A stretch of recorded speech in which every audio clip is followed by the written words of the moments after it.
Welcome back to 30 Thrifts in 30 Days. Today is super exciting because we are at one of my secret weapons. I swear this location is like a gold mine every time I am here. I hope you guys can keep a secret because we are at the Shakopee Goodwill location, and oh boy, it's a favorite one of mine. I was absolutely in love with this little floral white shelf, and by the furniture and book section alone, I could tell that tonight it was going to be stocked full of amazing finds. And boy, was I right. Stay tuned for the haul. It is crazy. I wasn't even planning to start here, but as I was walking by, I'm so glad I caught this. I saw Twisted Love and Sometimes I Lie right next to each other. These are two books and authors I never see at Goodwill, so of course I had to grab them both right away. It was such an amazing find for me, and they definitely set the tone for the rest of this trip. One of my biggest book pet peeves are movie adaptations as the cover of these books. And if anybody's read Float, am I missing out? I only ask because it's published by Wattpad. I do feel like my younger self would have loved Wildwood. It just seems YA to me, but let me know if I'm wrong. And then has anybody read The Club? Because this also caught my attention. I also saw a Lucy Foley thriller too, The Hunting Party. I haven't read that one yet. And tucked back here was an Ellen Hildebrand book. I also saw a brand new condition of Apples Never Fall and a copy of Things We Never Got Over and The Guest List by Lucy Foley. Have you caught what I missed up until this point? Because the more that I looked at these books and wondered, why does that one book look a little bit different? It hit me. Did you catch this? Oh my gosh, I came across an indie version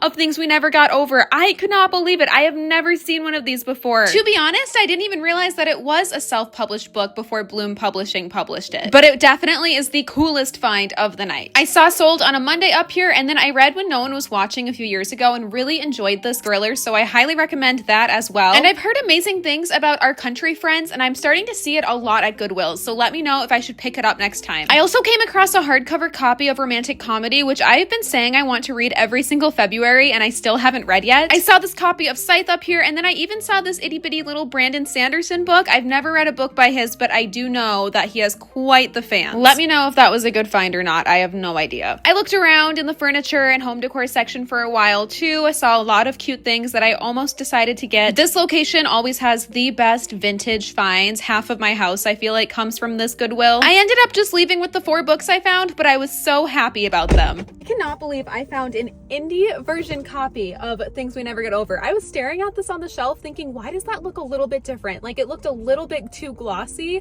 I couldn't place it until I looked on the spine, and it is the self-published version. This is so freaking cool. I also cannot believe I found Twisted Love and an Alice Feeney book. I swear I never see Alice Feeney books, so that was super exciting. The total for those 4 books, of course, came out to just about $8. What a great thrifting day. I will see you guys tomorrow for the next day of 30 Thrifts in 30 Days. Don't forget to follow to see where we're off to next because it's super exciting. Bye!